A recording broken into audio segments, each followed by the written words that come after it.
दोस्तों, मुझे पता है आप सब लॉकडाउन में बोर हो रहे हैं, तो मैं आपकी बोरियत दूर करने के लिए लाया हूँ hello app, India's leading social media platform.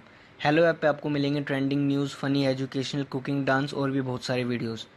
इसके अलावा latest updates of your favourite celebrities. तो देर किस बात की है, अभी डाउनलोड करो हेलो ऐप और करें अपनी बोरियत का खात्मा।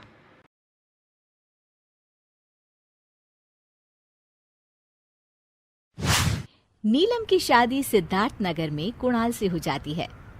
वो अपने सास, ससुर, पति और ननद के साथ रहती थी। नीलम घर के सारे काम करती। एक दिन उसकी सास उसके पास आती है। बहू, आज ना मेरी कुछ सहेलियां आने वाली है, तो तू समोसे तल देना। मम्मी जी, समोसे तो बाहर से भी ऑर्डर हो जाएंगे ना, घर पर बनाने की क्या जरूरत है, बेकार में काम पड़ेगा। अरे बहू, मैंने सबको कह दिया है कि उन्हें अपनी बहू के हाथ के समोसे खिलाऊंगी। अब बाहर से समोसे आएंगे तो अच्छा नहीं लगेगा ना। ठीक है मम्मी जी, आपको भी मेरा काम बढ़ाने में ही मजा आता है, क्या करें। क्या बोली तू बहू? अब कुछ नहीं मम्मी जी, मैं तो पूछ रही थी कि चटनी कौन सी बनाऊं, लाल या हरी? दोनों ही बना ले बहू, इसमें पूछने वाली क्या बात है। लो, और काम बढ़ गया। नीलम रसोई में काम कर रही होती है। तभी वहाँ उसकी ननद प्राची आ जाती है। अरे भाभी, क्या कर रही हो? सो रही हूँ, दिखाई नहीं दे रहा, खाना बना रही हूँ। अरे आप तो गुस्सा हो गई, मैंने तो बस पूछा ही तो था। अच्छा ठीक है, अब काम बताओ क्या है, तुम वैसे भी बिना मतलब के कहाँ कुछ पूछती हो।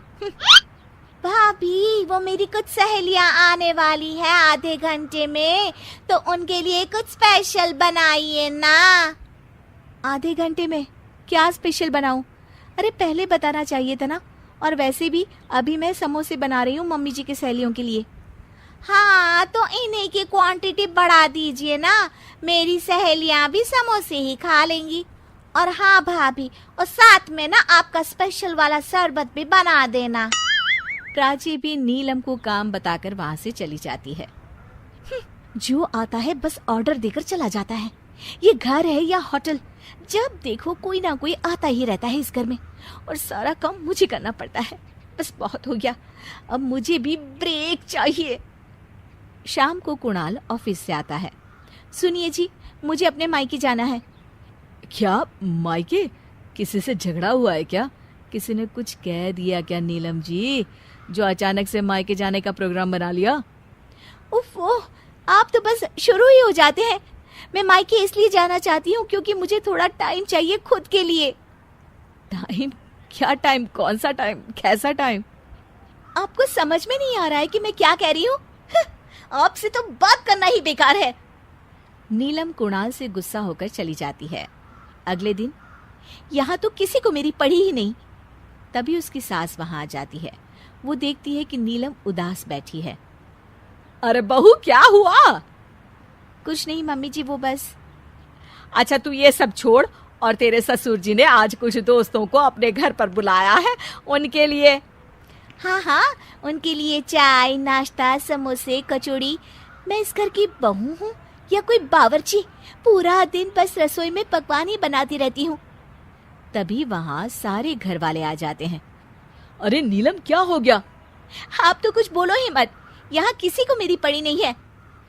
अरे बहू, तुझे क्या चाहिए, बता ना मुझे। मैं इनसे कह रही हूँ कब से कि मुझे मायके जाना है, पर ये मेरी सुन ही नहीं रहे। मायके? अरे पर क्यों जाना है? अभी तो तुम जाकर आई हो मायके पिछले महीने ही। तो क्या हुआ मम्मी जी, ऐसा कोई नियम है क्या कि एक महीने में बस एक ही बार जा सकते हैं? अरे नहीं, नियम तो नहीं, पर मम्मी जी आप भी मना कर रही हैं ना, यहाँ तो मेरी बात कोई सुनता ही नहीं। नीलम गुस्से में अपने कमरे में चली जाती है और अपना सामान पैक करने लगती है। अरे ये क्या कर रही हो नीलम? मैं अपना सामान बांध रही हूँ, चाहे कोई मुझे परमिशन दे या ना दे, मैं मायके जा रही हूँ। और वैसे भी मायके जाने के लिए मुझे किसी की परमिशन की जरूरत नहीं है। नीलम गुस्से से बाहर निकलती है और देखती है कि उसके माता पिता उसके सामने खड़े हैं। मम्मी पापा, आप लोग? तभी वहाँ सारे घर वाले आ जाते हैं। कैसा लगा हमारा सरप्राइज? सरप्राइज? हाँ बेटा, समधन जी ने फोन किया कि तुम्हें हमारी बहुत याद आ रही है, तो हम आ गए तुमसे मिलने। हमें माफ कर दो नीलम, हम जानबूझकर तुम्हारी मायके जाने वाली बात को नजरअंदाज कर रहे थे ताकि तुम्हें ये सरप्राइज दे सके। हाँ बहू, और हम आज से तुम्हारे साथ रसोई में मदद भी करेंगे।